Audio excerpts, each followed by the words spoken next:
Hello, everybody. This is Mr. LP Steven Sykes, host of Enliven Radio. We're part of Legacy Internet Radio. And I'm here in Richmond, Virginia at the Ben Wallace Stadium for the Richmond Elite. And I have two wonderful gentlemen. I have Mr. Michael Sales and Mr. Gene Brown. Mr. Gene Brown. How y'all doing today? Doing fine. Great. And we saw that y'all won the game today, 134 to 112 and things. How do you feel about the game so far today? Well, I feel pretty good about it. The guys have worked really hard. We saw a lot of good things. We saw some things we still need to work on, but I think we look pretty good. What do you feel, what are some of the goals y'all looking to do this year that y'all didn't get a chance to do last year? District championship. We're trying to win the championship. We're trying to bring the district championship back to Richmond. All right. Now, one of the things I know is very good with y'all's games and so forth is that y'all very good with your offensive level. Y'all skill level has gotten up there. The score of 112, what are some of the things you saw with some of the defense and you're trying to get down? I noticed y'all put in your trap a little bit just to try to change the pace a little bit. What do you think about what y'all looking to do with that? More with the defense, it was just about finding out where the weaknesses were and where our strengths were. And once we figured that out, we took away what their strengths were and actually talked to a couple of the players after the game, and they made mention of that. Yeah, so it was a perfect combination at the right time. One of the other good things is that you're doing is like with all the different ABA teams out there and things, and y'all doing something different that a lot of other groups don't do, and y'all giving back to the community. How is this mean something to you, especially in the Richmond community, when you see so many of our young men not getting that experience or examples that you present?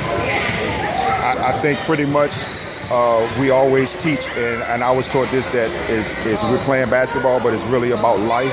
So when we get back, there's a lot of natural talent out there, but we want to teach them the game on and off the court. Mm-hmm. And I think that translates into understanding what this world is about when you take it over into the real world. Amen. Teamwork, leadership, and knowing how to communicate. And I think if you have those three tools, you can navigate through this world.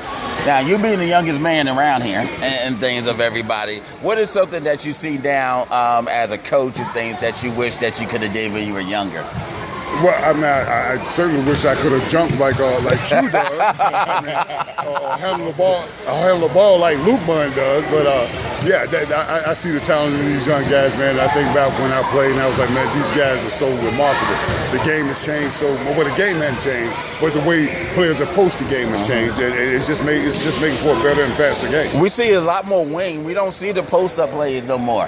Well, I mean, small ball. Yeah, every bit small ball. That seems to be the going thing now. Of course, Golden State won that NBA championship last year. But you know what? That's the first time that you would see that the point guard that's the leading scorer won the championship. Usually people say, well, Magic did, but he wasn't the leading scorer all the time. Right. This is the first time. Because I always thought that we had a point guard that's leading the scoring, that you're not going to win. But this was the difference. First time. Definitely. I mean, and that it's an asset, because before, when you had a point guard, other teams would have a tendency to back off the point because he wasn't scoring. Right. Now you got 5 guys on the court, and all 5 guys are a threat. So now, what's next week? You got a game scrimmage with the local team here next Thursday. Yes. Okay.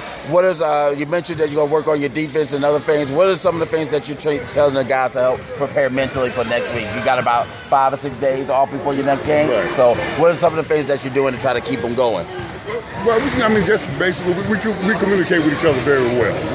We stay in contact with each other. They're asking questions. We're asking questions. I mean, I think the one thing that's important about coaching these days is, when you're working with these guys, we learn just as much from them as they learn from us.